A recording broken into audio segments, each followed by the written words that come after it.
Yes, the Kennel Club may be no more, but we're still around, and I guess you could say, in one aspect or another, yeah, we're back, bitches. I mean, that was the question that Heather just asked. Can we still be bitches if not the Kennel Club? Yes, we can.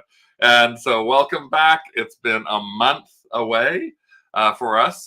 We took a little well-needed break. We actually, in almost 4 years of doing YouTube shows, we had only taken about 4 weeks individually off over the course of the 3.5 to 4 years. So the month of August was a lot of doing resetting, a lot of cleaning, a lot of some sourcings, a lot of fun, a lot of relaxing. In Rick's case, a lot of naps. But that's sort of normal for Rick. But we are back, and we're here to talk about what's sold this summer, because you never know what kind of ideas you might end up getting from things that sold this summer, how people are doing with their activity, what's happening lately with sales. And of course, the first person that actually we normally want to go to when we're talking to this is Carl. No, not Rick. Carl. Hey, everyone. Thanks for having me on again. And yeah, Rick down in the basement. There he goes. Under the bus. A little bus graphic over my head. We'll have to find a little bus. We can't do those kind of graphics with the Kennel Club. We can't even do, like, what is it? Your emojis, like the little bus or anything like that being run over. But you never know. We maybe we'll try and figure out a way to do that. But welcome back, Carl. Thanks for coming in here. It's been a month, believe it or not. 5 weeks. Yeah. 4 weeks that we've been off. Yeah. You were just saying when we signed on, it just feels like a week or so. But it does in one aspect. But it has been an entire 5 weeks between our last show. I want to say a big hello to everybody who has joined us that were here and they remembered us. They came back. It's thank you so much, Janet and Nellie and Heather and Linda. Let's see what we got here. And Diana, hello, welcome back. We're welcoming you back to us, Tina. Let's see who else we got. Hey, Robert, thank you for popping in and joining us here. Let's see, Allison, hello, it is really me. Haha. Right after you joined, I take a whole month away from you, and now you're back. Yes. But yes, we're here. What did I just see there?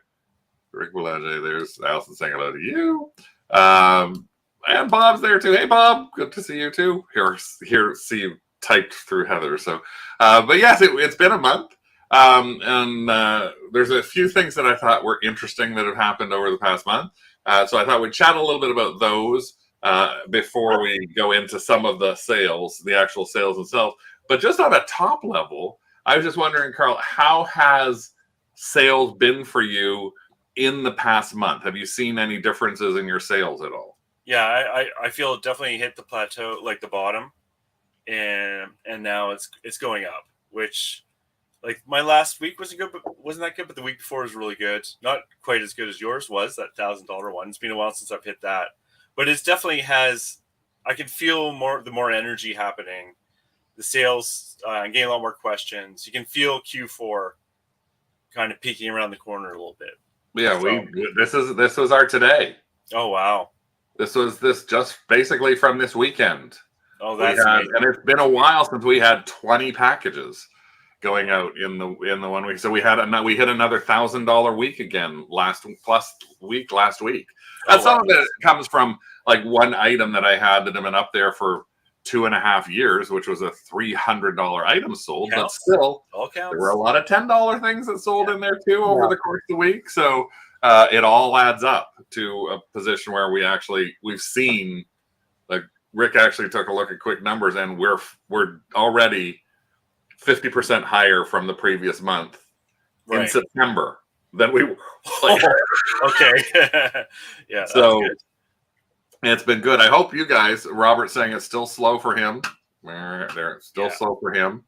Heather had a teacup that she and Bob found that she sold for $1,600. No.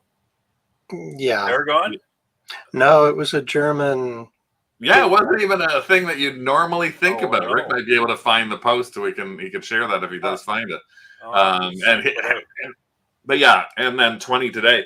And the reason that he can share it is because as I said, with the thing that says we're back. Well, yes, craft is back. So everybody one of the things that we did while we were gone, we decided the Kennel Club was gone. We relaunched Craft, the Canadian resellers and fantastic thrifters. Wait, let me find Rick. Can you pull that up on your screen and share your screen? I don't know. No, look, it's in Facebook. No, it's not. Isn't it? No. I thought she posted it in the Craft Book group. No. Oh.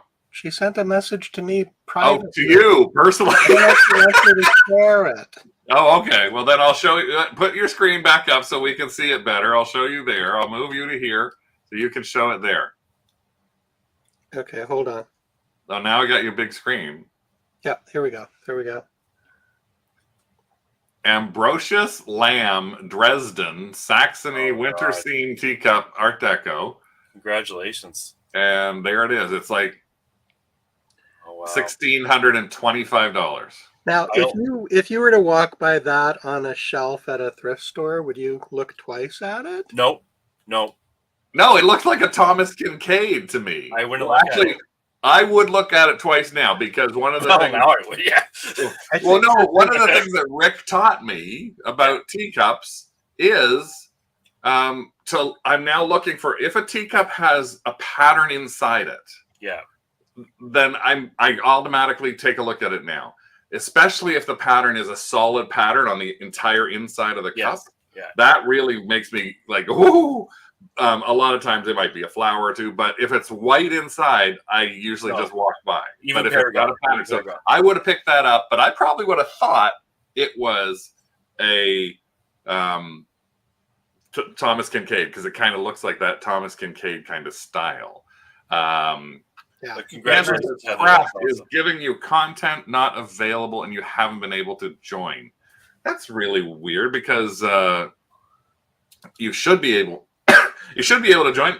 It's a private group, but if you want to send me a message personally, I can invite you. I think you might have to be a friend of mine on Facebook.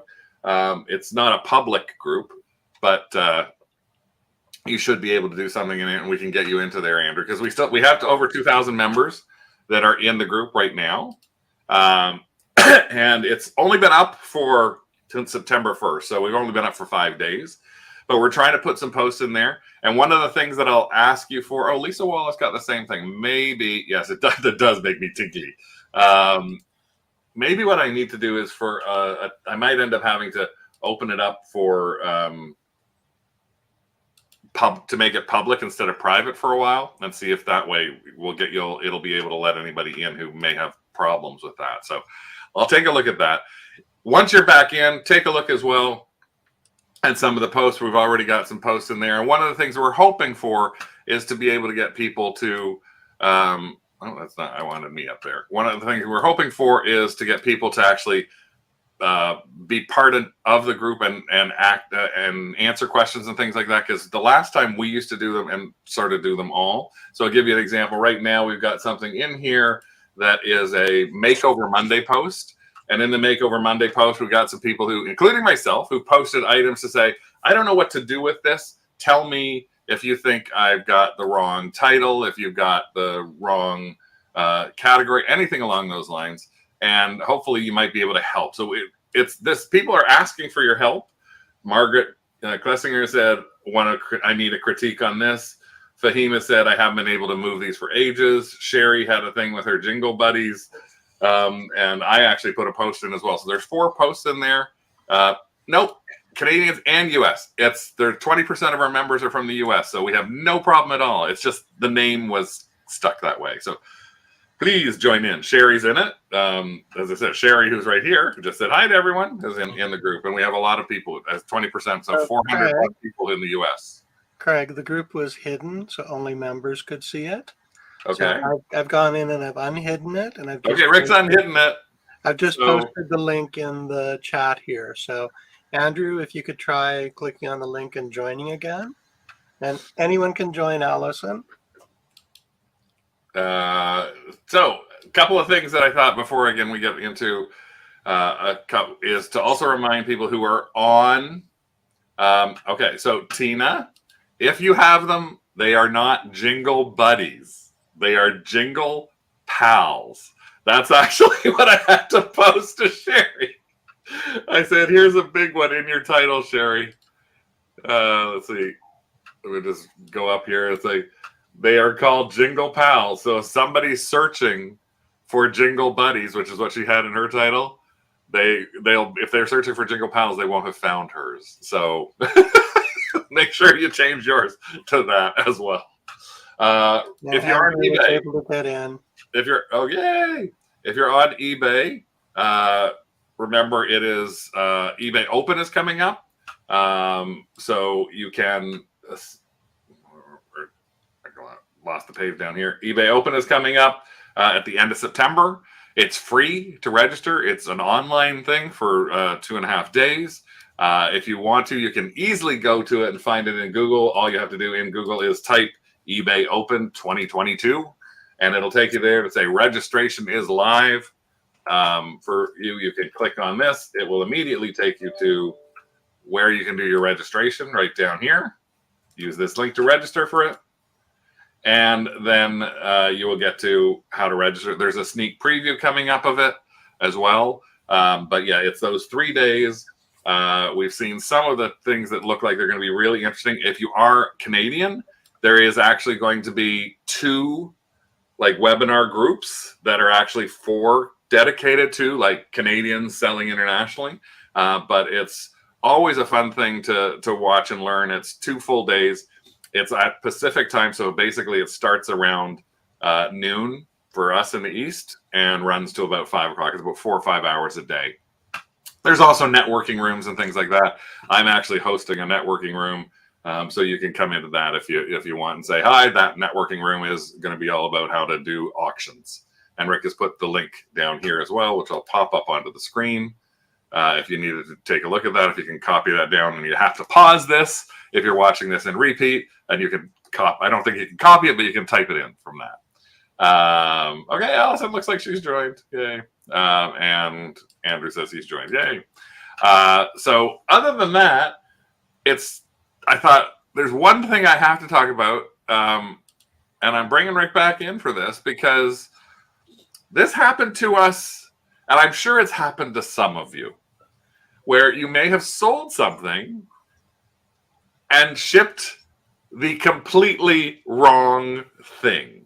Now, I'm mute myself before I say something that gets. In the case of us, we had this happen not once in August, not twice in August, but 3 weeks in a row with this guy. 3 completely different items, completely. It was like the first week, it was like, what did you do? I sent this. It's like, that's not the right item. A week later, we got it. And I was like, what did you do? Oh, no. And he sent a completely different sale. He just went downstairs to our stock and grabbed the wrong item and mailed it. The third one, though, which is the one I want to talk about, which is actually kind of funny but fun. The third week, when I'm ready to strangle him, this is what we sold. Let me just see if I can make sure I can find this. This is what we sold. A 7-Up glass. Cool. This is a 7-Up glass. We had a pair of them. And we sold this one. We had it listed for $19.80. And it was, oh, that's great. Sold it. That's wonderful. Until we get the message.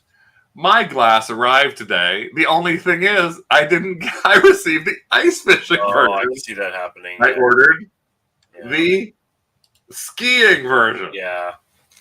And so, but the good thing, I really like them both. I'd like to get them so I have the set. So I'll buy it. So if you'll do $15 on it. Oh, that was lucky. Yeah. Yes, and there's the one that he sent. So that's what Rick sent. Yeah. That's what was bought. That I know they kind of look the same. Oh, I would totally do that too. Well, the strange thing was he put them in 2 different boxes. They were listed the same day. Well, I guess that would happen to me too. Yeah. He's just mute. He's mute. Sorry. No, they were in the same box.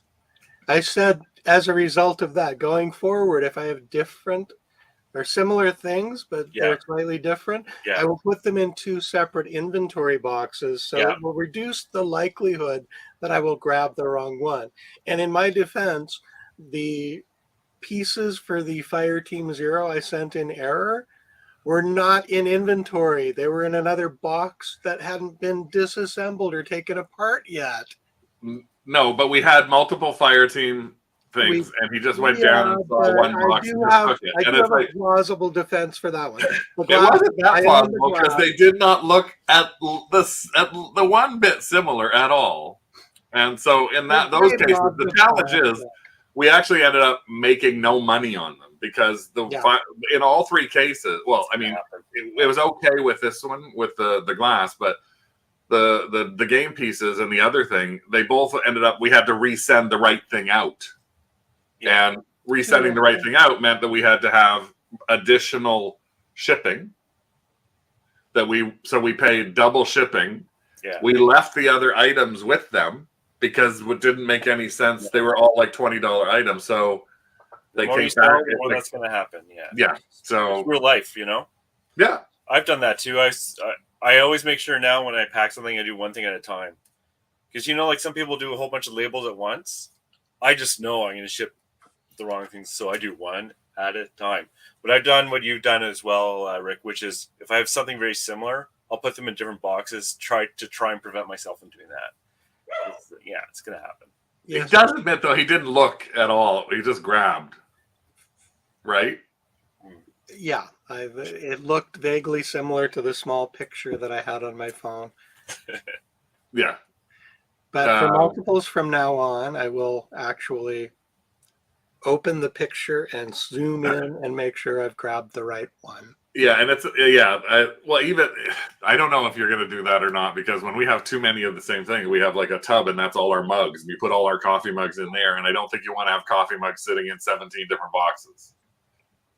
If they were 17, or if they were the same mug with slightly different patterns, like Elisa Goldman says, then I might actually put them in different boxes. That was Doug that made the whoop sound. Yes, Doug is whooping. He's showing his support for inventory management. And then again, one last thing, which I think I got an email today, and I am about to I whooped when I saw this email from eBay. This isn't a mistake I've made. No, we're on a new subject. Are we finished with me making yes, we're over that. We're on a new subject. What was the third one? I'm very curious. I don't remember. We're on something that excites Craig much more than something that irks Craig. And that is that if you recall, when you were 2.5, 3 months ago, eBay itself initiated a new way to look at views. So it was only showing you the past 30 days worth of views. So when you go into all of your items here, and I'm going to make it as big as I can, and you look at the items here, your views were 30 days. And up until recently, the only thing you could do if you saw something like this is, and I have 832 items, you could sort them by watchers. And it was like, well, what good is sorting something by watchers? And for the past, this has 86 watchers, this has 69 watchers. But great, if I've got no watchers, but I have, I can't even tell. I've got to go through all of these things to see how many watchers I have. In this case, I have 6 watchers, but nobody has viewed this in 30 days, which is really stupid. Well, effective today, you now can sort by live views. So you are able to sort your items over the past 30 days. So I can sort now by this, and I can tell you that I have had 177 views to this item in the past 30 days. So the thing that is amazing about that, as if you're trying to use the view count and the watchers as ways for you to think about updating item, like eliminating, getting rid of, or things along those lines, you can now do it and see how many people are viewing. Because when you could only view it as watchers, oh yeah, I don't care about that. I care it about was like, what good is this to me? 800 items, and I start out and I see 0 and 0, 8 and 1, and I'm like, okay, the next one down is 0 and 0. It's like, I want to know if I should look at something that's got no watchers but tons of views, things along those lines. And there was no way to sort. All you could sort by was watchers. So effective today. Now it's rolling out. So it's starting with people who have under 5,000 items listed. That's where they're starting at first. And it will roll out. I'm not sure if it's on .ca yet. It is on .com. But I have been asking for this personally for probably about 3 years, because you never could sort by views, which I thought was the stupidest thing in the world. Yeah. And when they went to launch this, eBay had actually had a phone call where I was one of the sellers that they asked about things to happen. And I said literally to the people who developed the 30-day count, you need to do this. And they all were shocked that you couldn't sort by views. And I was like, they don't look at what they're doing. I haven't tried it yet, but someone said you can also see more than 30 days now. But I heard that like an hour ago. So I haven't looked at that yet, but would be nice as well. Actually, what you can do, and I'll just pop this on and see, you actually can pull reports. But they have to be, the reports right now still have to be by item. So if I go into items and I'm going to sort this back down to something highest, such as, this is one I just found that was interesting when I resorted. I have this Paw Patrol thing that has been up there for since February. So it's been up for 6 months. I have 130 people who have viewed this. I've got no watchers on it. But what you can do, if you click on this, the traffic history, the past 30 days, you can move to the past year. But it's only on an item by item basis right now. Right. So again, you can look at what the past 30 days has been like. Has it gone up or down? You can look at the past 6 months and see what's happened with that. So any one of the items right now, under it, when you're looking at something, it says, the Click It dog pad, 65 views this month. And it seems that I've got more people viewing it recently, but in the past 30 days, but in the past 90 days, it's been pretty steady. Mm-hmm. And it tells you up here, it's 100% views over versus the past 90 days too. So that's the way to take another look at it for you analyzing it. What did I say? That sounds like Canadian. .ca. Huh? .ca. Why? Why does that sound Canadian? Alyssa says she thought, what's a dossier?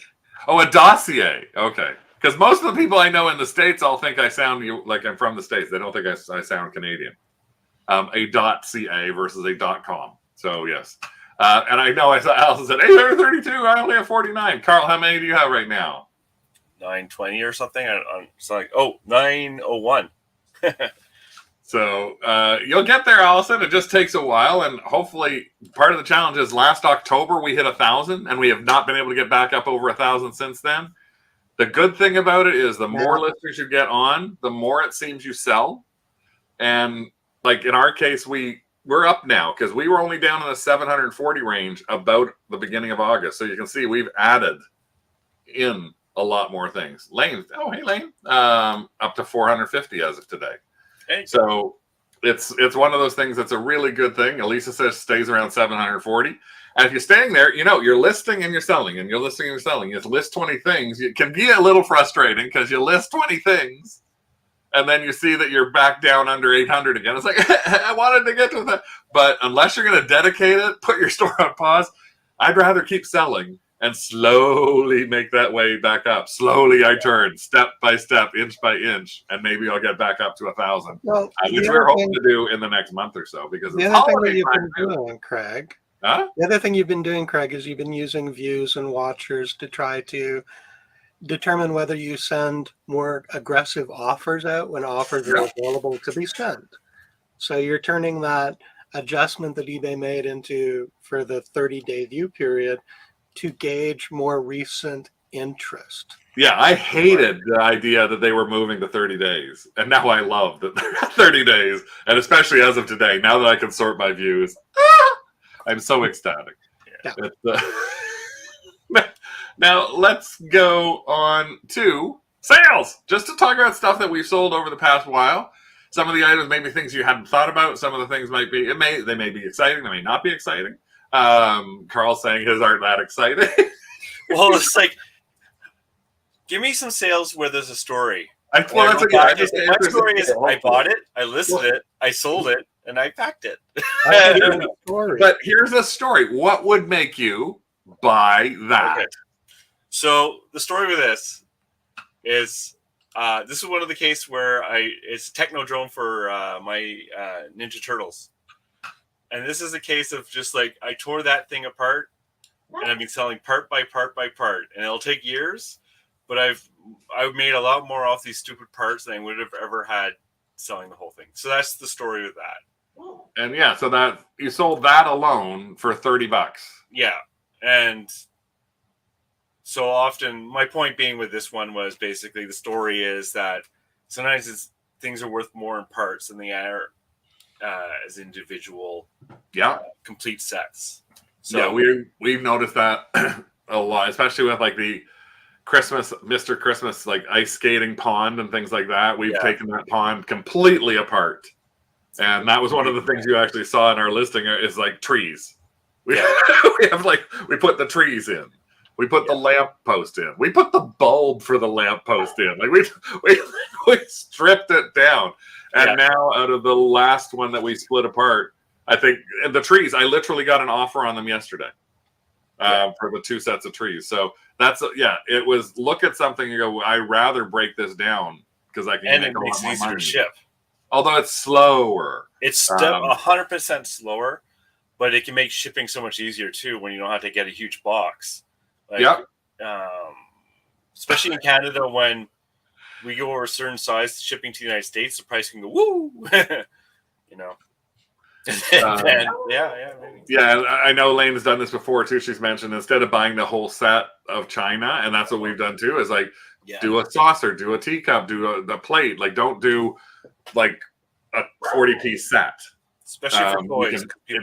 You can probably and I was gonna Tina, I was gonna say the same thing. If you're not sure what it is, use Google Lens. It's a reseller's best friend. Oh yeah. That's for sure. It's completely a reseller's best friend.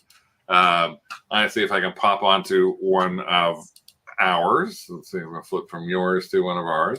This is actually something I learned about from Michael Shane Fried when he was on our show about a year ago, and he was talking about board games and games that sell really well. I have no idea what the heck this is, but I remembered that, wait a second, this is something I'm supposed to pick up. Phase 10 I mentioned that once. I swear. Huh? I've sold that one. Yeah, I do look for that one. And I don't know what it is. I have no idea how to play it or anything. And this one was in a baggie, and the baggie was $2.99. It had a couple of other things inside the baggie, and I managed to sell that for $38. Yeah, that one's good, but it has to say Masters, not just Phase 10. Yes, it has to say Phase 10 Masters on it. And again, it's one of those things that you have to do that little bit of looking up if you can in the store to see what it is. It's like, Allison, Google Lens is free. I'm going to see if I can. I'll see if I can pop up my app mirror and show you how to use it if you can. Yeah, basically it's for your mobile device. So there are apps that are specific for Android and iOS. If you go to the Google Play Store, look for the Google app. Same thing if you go to the Apple Play or the Apple Store or the iTunes Store. It's called the Google app. And Google Lens is one piece of that app. Okay, I can bring mine over here right now and show you my phone. Just shrink this down and shrink this down and shrink this down. There we go. So this is my phone that you're seeing right now. If I go to my main page, up here in the top corner, this says Google Lens. You'll see that right up in the top there. When I click on Google Lens, it will give you an option. I have to click on it on my actual phone. it will actually give me the option. It brings it up and it says search with your camera. So perfect thing. I've got this little thing. I found this little teeny doll and it's sitting in a baggie at the baggie wall. I can actually take a picture of this, scan with your camera.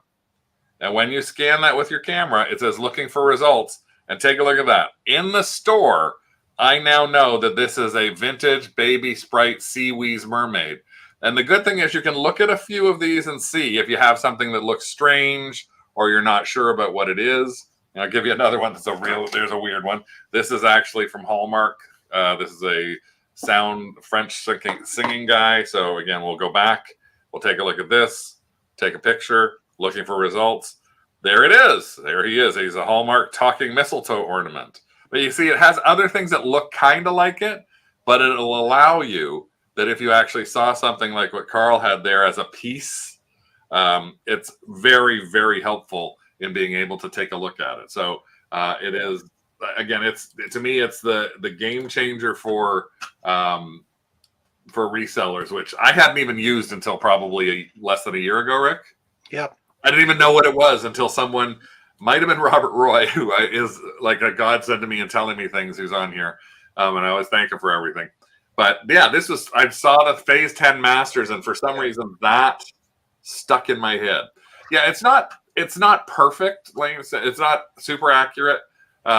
Yes, it can be a picture of a dog when you're looking at a dog breed. Sometimes you cannot find it. Probably 1 out of every 10 things, I take 10, 15 different pictures and it still can't identify it. But I have that too. 9 out of 10, it does work really well. Toys. Next, I'm going to go for something which is a Ricky thing, which is this. Yes. He has some of his sales this time. I love brass. I usually, whenever we're at a thrift store or an estate sale or a yard sale, if there is cheap brass, I typically pick it up.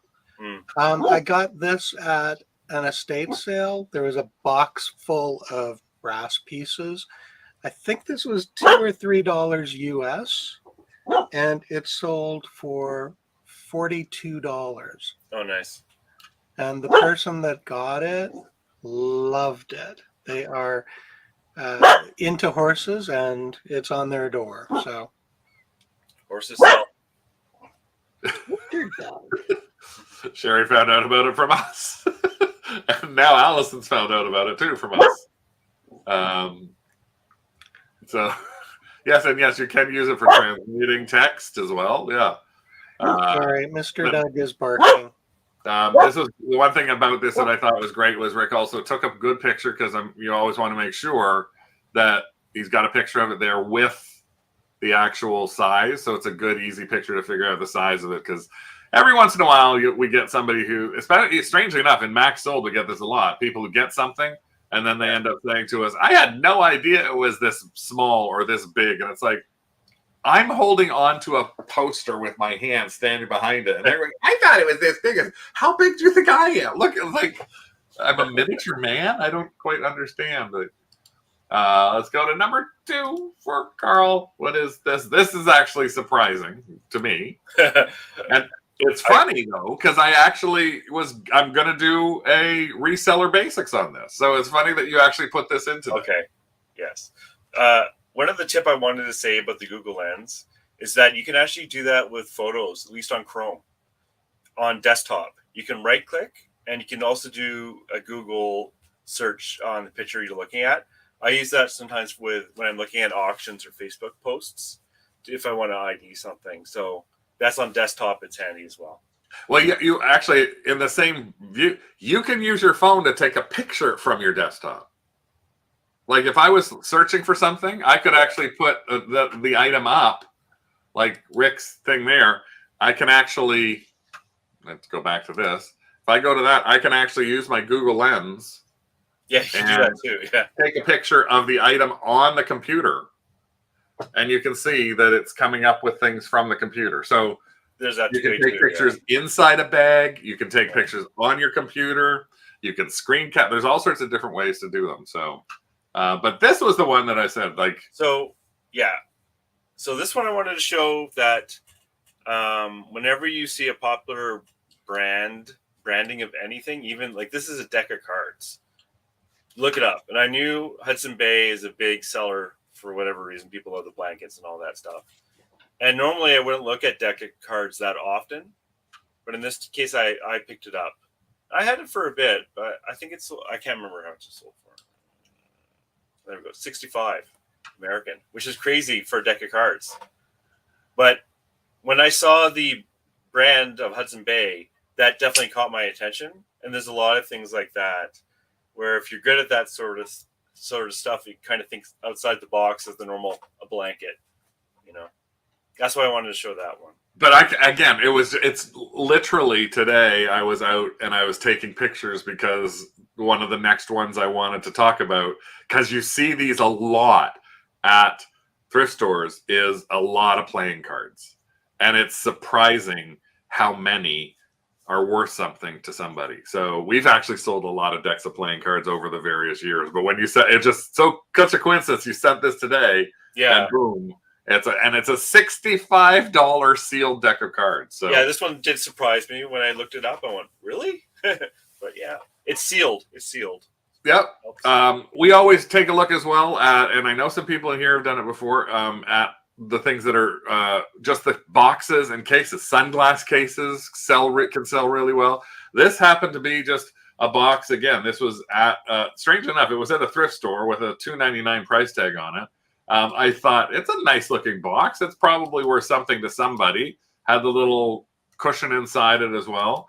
Rotary. I looked the brand up. It wasn't too high end of a brand, but I thought, you know what? I'm still going to pick it up for what I did. And I actually ended up selling it for $20 to a guy who had literally just bought a rotary watch. And he said, I need this box. And it was a $25 box that we went down by $5 for. So made a quick $15 on it. It was probably up listed less than 3 or 4 weeks. Rick's wasn't listed that long either, and he told you guys about this from our trip in June. Yes, Rick? I did. It was a garage sale. It was a street sale, and I walked up to this one lady's house, and she had a couple of Scentsys on the table. And I picked them up, I looked at them, and she said, I want 25 each for them. Whoa. And I thought, and I walked away. And as I'm walking away, I looked up the Star Wars Darth Vader Scentsy. Yeah. And it was listing for $180 Crazy. to $200. Wow. Nice. And so I casually turned around and went back up to her and said, would you consider $20 each if I take both of them? And she said yes. The other one was a Mickey Mouse one. The Mickey Mouse one sold a week after we bought it, and I think you sold that one, Rick, for like 80? 75. 75? Yep. So again, a $20 investment. 60, and Mickey sold for 75, and my investment in was the $40. So not a bad $235. So $195 less. US too. Right? Yeah. $235 US because we list on .com and $40 Canadian. So there's even that little exchange rate bit that saves you a little bit of money there. So take a look. I didn't run back. I casually went back. I'm not someone who expresses a lot of overt interest in something when I'm trying to spend less than I want for it. You don't show a lot of overt interest in anything. At all. Dum-de-dum-de-dum. Oh my god. Good for you by not being put off by the price though and taking the time to look it up. Because sometimes people see a price like that and they just get so turned off they just go, I'm not even gonna look. Yeah, it doesn't seem like a garage sale price. I mean, we were at a garage sale this weekend and everything Craig was looking at, the guy was saying 40, 50, 80, $100. Yeah. Oh yeah. It was like it was like a antique mall stuff, and it's just like, oh, I don't know why you're trying to sell as a garage sale. I was also at a garage sale this weekend that actually had a bunch of Scentsy stuff in it. But a lot of the Scentsy stuff, if it's generic in its sort of style, like again, this is Darth Vader. That's not generic. But if it's generic in its look or style, it doesn't have as big of a resale value. So this happened to be somebody who I guess was a Scentsy dealer possibly.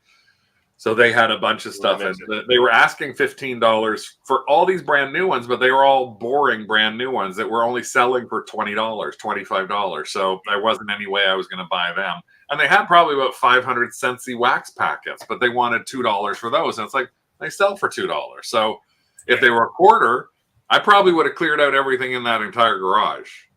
But she wasn't going to be budging on that kind of stuff because she obviously was at a loss for what she put out for it. So, but take a look if it's something interesting, if it's a licensed product like Marvel or Disney or anything like that, then that's the things that usually have the extra oomph. Even with like toasters and things like that, you'll see a toaster that is like a Mickey Mouse toaster or a Darth Vader. They have a better resale value than a plain old toaster. Not than a Smeg toaster, which is a really nice one, but then some general toasters would have. Let's see, pop up third one. This was this. I don't know how to pronounce this, Carl. A Jean Godet miniature people. So I got this off the baggy wall. It's not a big amount of money I got. This was outside my normal wheelhouse of art, and it's small, which made it easy to ship. I just put pieces of cardboard around it. Oh my goodness! It's only 3.5 inches tall. Yeah, but I was just happy to sell some art because I want to get into that. Like one of my good friends, he found a $1,000 painting last week, and I tend to not look. So it's my foray into a new category. Start small. And that I started small. Learn the category and then branch out. Art is hard because every time I say what's good art, it's like, well, art is in the eye of the beholder. It's like, well, that's true, but we can all kind of agree what's popular and what's not popular. So yeah, which beholders have deep pockets and are spending money on it. Yeah. Anyways, that's why I wanted to show that. It was just a new category for me instead of my normal repeat of Nightmare games. Oh, that's still good though. Yeah. And again, it's opening to a different category. Here's a category that I always talk about is when you can find series of books. So in this case, our local value villages are not cheap. Their kids' books are between $1.59. Some places they'll charge $1.99. Some places will not even let you call certain books kids' books, even though they're kids' books. I've had that. And they'll go by the price that's on the actual thing. So you got to look around a lot. In this case, this was a set of 8. And the books were a ballet set by this woman named Lorna Hill. But what I saw when I looked at it, I could see I had 1 through 8. So then I did the research on them. And when I went to do the research on them, I went, wow, these are like a series that a lot of people actually are looking at. So I got all 8 of the series, 1 through 8. Yeah. Rick took good pictures of the sides of them and everything along those lines. And these took about 7 or 8 months to sell. And when I bought the 5th one, it was free, like buy 4, get 1 free. So this was probably a $10 investment or so. But after 6-7 months of being on sale, they sold for $150 US. Wow. Nice. So I'm always looking for that. I have a couple of series that I specifically look for right now in these books. This, I had no idea what this series was. It was just when I saw 1 through. And the one thing that drives me a little bonkers is there's a couple in the past week, I saw this in another thrift store I was at. I walked in and I saw a series, 2 different series that I'd never seen before. Yeah. 2 through 12. The number 1 book was missing from both the series. And I was like, I did look the books up because I thought if I have to, I will go and buy the number 1 from eBay to make a set. Yeah. But they were only about $45, $50 sets. Yeah. So they weren't worth me spending $20 on. In this case, it was worth me spending $20 to pull $150 even in the long run. We actually sold in this summer. We sold 1, 2, 3, 4, 5, at least 5 different book lots of 8 or 10 or 12 books for anywhere from $50 to $150. So we $500 worth of books. Yeah, and we only look at a certain area. We look at the kids section. Yeah. So we're not trying to find like. Oh, I mean, I'll glance down and hope I'll find a first edition of like of a Stephen King It novel that's signed by him. Yeah. Hey, But it's not. You never know what you'll find. No, in fact, she's not here at the moment. But just recently, Lisa Boland from Winnipeg actually found, and I don't know the story where, but an Isaac Asimov first edition. And she listed it on eBay for auction, and it sold for, I think she paid $1 for it, or it was in a box or something like that. And she sold it for over $3,000 on auction US. Amazing. Yeah. For a paperback. Yeah. I think it was a paperback, or it might have been a hardcover. Isaac Asimov, iRobot. Oh, wow. Elisa, I sold 4 32-page children's books for $300. Yeah, so there's money out there in those. So, hey, Julie. Hello. Actually, sir, it's actually really strange. Here's a question. When you say, Heather, not Nancy Drew, take a look, because Nancy Drew has been issued so many times. Yeah. But while it's been issued so many times, Dust Jacket original Nancy Drews from the 30s can get you good money. Yeah. And strangely enough, there's a paperback edition that came out in the 70s. And it took the normal 85 or whatever thing, but it wrote another 10. And those other 10 actually sell for $30 and $40 and $50 a piece for a paperback. Yeah. Because they're like added to a series. So don't discount those Bobbsey twins, the Hardy Boys, Nancy Drews. They can still have some value, but you gotta take a look at exactly what it is that's out there. So you did that one. And then this is getting into Halloween-y a little bit, and that's coming up. So hopefully you're thinking about Halloween for what's coming up for you. I'm just going to show you one of the things that we sold that was Halloween-y. There it is. We actually bought this, and it sold in a week. And we picked this up at a value, actually a Goodwill thrift store. And I wanted to bring it up because now you're starting to see monster masks and things like that start showing up in stores. And that's going to be an upcoming woof that we do about masks. But this is my sort of, hey, remember to think about masks. This was a repro mask by a company called Super 7. It was the creature from the Black Lagoon. They made these 4 masks only a couple of years ago, licensed, and we bought this for $3.99 at Goodwill and sold it for $30 plus shipping in a very, very short time. So that's like one of the things to think about is taking a look at something like that. Seasonally, it just happened to have come out. I think it was like we picked it up 3 weeks ago. We listed it and it was gone within 3 days, I think, at the $30. So I probably could have gone a little higher. The reason that I actually I think it went was because the 3 other masks, the Wolfman, Bride of Frankenstein, and Frankenstein, seemed to have a lot of listings on, whereas the creature did not have a lot. So I think it might have been harder for people to find. But in that same sort of Halloween-y feel, this is something that Rick's gonna like chat a little bit about. Yeah, I bought this little guy at Value Village for, I believe it was $6.99. I loved him. He sat on my desk. I smiled at him every time I walked by. And then I decided, I'm going to list him. So no markings. I couldn't find any real comps for this. Nothing on Google Image. Style. Nothing on Google Image. I did get some good keywords when I was doing my searches. So I think it was a folk art pumpkin figure. And so I thought, what should I price it at? So I pulled the number out of my butt and said, I'm going to list him for $70. And he sold for $70. For $70. That stuff is so hard when you can't find comps or anything. But that's really good. Good eye. Sweet. Yeah, that's a good eye. Yeah, when he picked it up for $6.99, I was like, why are you picking this up? And then he said, well, it's kind of that weird. And I thought, you know what? Yeah. It is weird. The reason I probably wouldn't have picked it up or I would have passed on it was because I saw no markings whatsoever. So there's no company. I couldn't tell if this, it didn't look homemade, but I still was looking at it going, you really want to spend $7 on this? And he went, oh, use your senior coupon, you old man, you.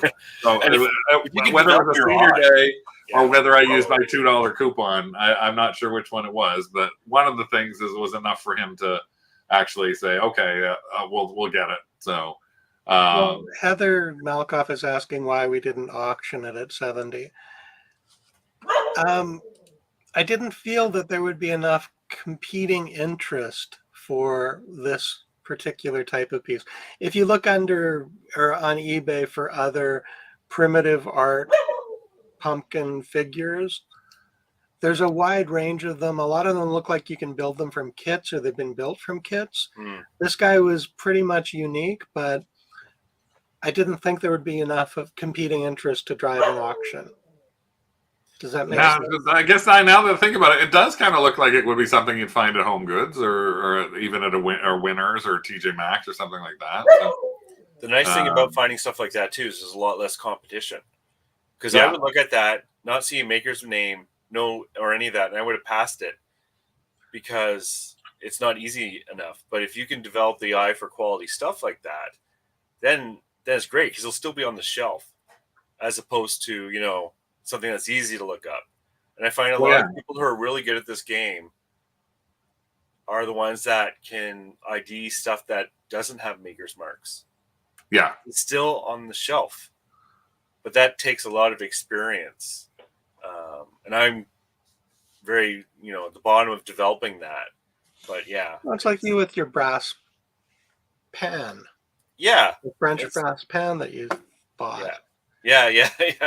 Well, that one had a maker's mark on it. No, but it was something that screamed at me. Passed over. Yeah, exactly. Yeah, no, I sometimes do that. There are some stuffed toys, stuffed animals I do that with. Some things from a baggy wall in the toy area. Mostly toys, dolls kind of thing. I'll take a risk on some of those because I'll look at them and go, I can't really identify this, and I really want to do a little bit of a dig. But again, I don't even want to spend like $7 on it. I want to try and do that for as little as I possibly could. Bob, and from when we were at Brimfield, Bob has an eye. He has got like a brilliant eye. We can all develop that eye. I wouldn't have believed it when I started. Right now, I've got a pink eye, I guess. But even there's a little bit of fog, little fog over top of it. But one of the basic things is weight, right? Yeah, and that's just one little tiny aspect of it. I enjoy that thing. Yeah, that's one I would love to be able to do. I walk by so many bags and things like that, and I don't know. I doubt very highly that 95% of the things that I see come in there are real Coach or real Louis Vuitton or things like that. But there's others that are sort of a mid-range things that I look at and I go, I just don't know if this is real. I have been lucky to find a few things that I know, like some Loungefly stuff and things like that for bags, Disney branded stuff as well. Yeah. But in general, I walk by a wall that is probably in my closest thrift store, 40 feet long and 3 racks high of bags. Yeah. Bags, clutches, and I don't look at them. Yeah. There's always people looking at them. Yeah. But I don't have that. I haven't honed that skill yet on that. But that's one area I would like to have done anything. Allison has a question, which is, does anybody order boxes from Uline? Bubble mail that I buy off Amazon today. I bought a wireless printer from Best Buy. We actually order our boxes from Uline all the time. So if you, the thing about it, if you can find people in your neighborhood that are in the same sort of area as you, if you can, and then see if you can combine the buy, because the shipping is high. It's going to cost you about $35 to $37 for shipping on the boxes because of the weight. But we end up buying boxes from Uline twice a year. Rick is supposed to be doing his audit right now on what we need for Christmas because we have a whole bunch of holiday items that are all relatively the same size. So it's like, Rick, we need to get like 50 boxes for when those sell. Because when they sell, you can't be trying to make boxes and everything like that. 50 of the same item, we need to get 50 boxes for them in our stock. So take a look at them. Take a look locally. Check on your Facebook groups or on Kijiji or on Craigslist. We've actually found a lot of boxes that way too. We had somebody who just happened to be about a block away from where we were, and they were a company getting rid of a bunch of 4 by 5 by 6 boxes, and we bought 300 of them for like $40, like ridiculously low price. Yeah. So take an extra look around and ask that question if you can. I get them from Staples. She has enough poly mailers for her reorders. Yeah, we also, Costco Center for Business does have a small selection of some pretty decent sized boxes. We use pizza boxes from them. They're blank. They look like a pizza box. They're 2 inches by like 8, 10, 12, 16, and 18 inches. They're packets of 50. And they work out to be about 35-40 cents a piece, which is a great price for a box. And we use those for a lot of things. You can put shirts in them. You can put artwork in them. You can do all sorts of different things can go in that flat sort of box. So I can also cut them down so that if we've got something that's rectangular, it'll fit something rectangular. I'm going to let you go see if Doug needs to go out, Rick. I'm going to ask another question of Carl, because this is the one thing Carl said he will not do again. I want to know what you mean by that. What is that? You said you.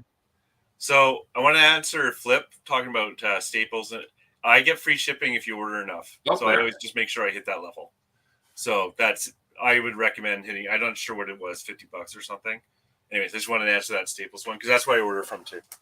So the reason I brought this one up is this is early on. I used to do a little bit of commissioning, where are you selling on someone else's behalf? In my opinion, it is not worth it. So after all this work, I think I made $8 for myself. And my point being that I find a lot of people think about selling on other people's behalf and taking a cut. In my opinion, and in an opinion of a lot of people I've talked to, it's not worth it.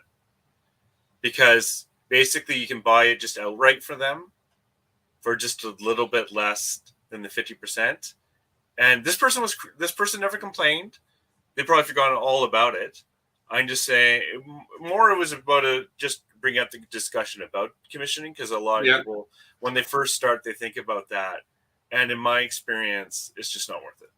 So I think you've got to be very careful when you're thinking about commissioning for people.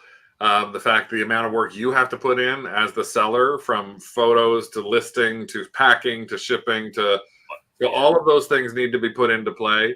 I found that the easiest way that I've talked to a lot of people, and it is sort of, as you said, telling somebody that you're going to do something and it's going to cost them 50%. Yeah. Stops a lot of people. A lot of people. I was like, well, it's okay. You don't have to use me, but eBay charges a commission. Maxsold charges a commission. They don't understand. They charge commissions that range between 20 and 30%. So if you want to sell something, go ahead. You sell it on there, and they'll charge you 20 to 30%. You want to take it to an auction house, it's 40%. And you want to give it to me, have me do all the work. Yeah. And I'm not I won't charge you for the boxes or the bubble wrap or driving it to the post office or anything like that. And all those things seem to make a lot of people go, oh, because they somehow think they're going to get 100% of everything. Like when they see it, and it's like they expect you to do it for 10%. So unless it's going to be something that you have a really good potential of making money on, like if it's a $1,600 teacup, I will take that. Okay, I will take that in every category. Yeah. But I will probably take it by saying, let me take all of your teacups. Yeah. And here's what we do. Because we've done commission. We don't really do it on eBay a lot, but we do commission on Maxsold. And so even with those, I actually have to say to people, we start all our bids on Maxsold at $1. That's not our policy. That's Maxsold's policy. You are going to pay me a minimum of $5 per item. If your item gets $1, you're going to owe me $4. Yeah. So if you want to risk that, that's fine. But I had somebody who brought a bunch of artwork. It was not good artwork. And I told them it was not good artwork. And we got like $1 on like 12 of the pieces and $50 on one piece. And I said, well, guess what? I'm paying you nothing. And they're like, why? Yeah, it was $50. I said, all the pictures of the other ones, I got $1 for. You owe me $5 for all those other 10 pictures. Yeah. So that's why I wanted to bring that up. It's just I honestly don't recommend it unless you really know what you're doing. God, that I hate that. Oh, I'll give you exposure to my friends. It's like, no, you don't give me exposure. Just tell me your friends' names. I asked someone what they would charge me for doing a Max Sold catalog for you, because Sherry's actually moving. They wanted 30% on top of Max Sold's 30%. Now, I would charge the same, Sherry. That's just it. I would actually say it's got, because they have to make their money in doing it. So it gets very awkward.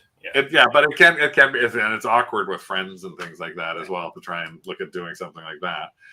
Here's two things that we're hitting on the hour. So before we go on anything else, I want to just remind everybody that, again, that craft is open. If you have not been to it, please come and join us in craft now that it's really open. And also you can find us if you go to TikTok and you look up Thrifting with Two Dogs Digs. We're on TikTok now, and we're also on Instagram with both of these things. And it's interesting. I've got things on TikTok that have like 50 people seeing them. I've got things on TikTok that have 45,000 people have watched our Pyrex one, which is like throwing like 41,000. And these are all 30-second things, so you can follow us on there. We place the same items a lot of times on all three of our platforms in terms of the short form, but we're trying to do more things in here, like reseller rules to remember. Has this happened to you? So little short stories. And that's one of the things that is giving us a little more impetus to have some more fun when we're doing it. We're not thinking about putting big things together, but we are thinking about putting some 15-minute kind of things together for Rick on TikTok. Huh? Rick napping on TikTok. Yeah. We don't have a personal page yet. I might even go and start doing those songs again that I used to do before we opened the show. And I used to do the songs. I might actually do that because I've been thinking about that a lot lately too, is revisiting some of the songs that we used to do for thrifting when we parodied songs. Hey, welcome to Craft. Elisa's got to find two things she sold. They're in her inventory. I hate Heather's never seen TikTok. It's not TikTok. That sounds like, I think that's something from Fiddler on the Roof. No, that's Mazel Tov. Before we go, Carl, you had one other thing you just actually showed us, which happened to be, where'd they go? Two things that I guess you thought you're looking at now, or you're starting to look at. So you asked for things that are a little different than the normal stuff I buy. So I got this in a live auction lot. It was like, less than $1. Sometimes these old photographs. This one was interesting to me because it's so outside my wheelhouse. Military. It's quite big. And I just wanted to show this one. I don't know, because it's different, rather than my normal cameras 1,000 times and tarot cards and all that and board games and stuff like that. So I'm trying this was in a baggie lot? No, this is a live auction. Oh, okay. And sometimes you get these box lots at live auctions that can be really cheap, usually full of 90% junk. But this box I probably paid $5 for, and it had a whole bunch of stuff, right? It was just something a little different. That's the only reason I wanted to show that. I have no idea how much it's worth. I'm thinking $30 maybe, but it's just and it was something like that. Again, also when you're thinking about it, for anybody who's a seller, think about taking a quick look into Facebook for ephemera groups and things like that, because there's a couple of groups out there for various items that are like they can help you identify the items to get you better knowing. We have a bunch of paper, and I'm actually about to start putting it in the ephemera group because I've seen lots of people putting like just little bulk things of, I don't know what this is worth, $5, $10, $20, $30, and they're selling things really fast. I see people's posts going up and it's like sold, PM me, I want. So I'm thinking about trying some of our paper in there versus trying it onto like an eBay, just because I don't know enough about it to know where it's found. This is the other thing, and I have one of these too. This one was just funny because I've been looking for this bloody thing forever. Hello. This is for Real Fens Parrot. I don't know where. I saw it definitely on a reseller channel. I think we showed one once before. Oh, maybe it's you then. I know that Michael Shade Freed actually sold one of those, and that was in the Kennel Club. He mentioned selling one of them. Okay, enough of that. Do you have a tractor? What? you have his Cracker remote control? No. The Cracker, so I was going to say the remote controls were 50 or 60 by itself. What about the branch he said? I know. It didn't have that either. We have the branch and the bird, but we have no Cracker for him and no remote control. No. But they still sell. That should be 40 to 60, I think. Yeah. If I had all of it, it'd be over 100. If it was brand new, it's 150 to 200. I was just happy to find that stupid thing after and I had to stalk a kid to get it because they had it. It's like, put it down. Was it too much for him to buy? What? Was it too expensive for him to buy? Well, the parents like, you don't need that. It's like, yes, you don't need that. You don't need that. Elisa's asking, and again, this is something I don't know, Carl, if you'd even know. What kind of photograph is it? Daguerreotype, tin type, etc.? No. I can tell you, I don't know what those things are. I do. Well, no, hey, you're one step above photographs. So this you're one step above me. Yeah, right? That's about 1890. I'm thinking around 1900, 1890. Studio photo, American. I can find other with the same type of uniform he has, and to be honest, I think it kind of helps that he's not bad looking, right?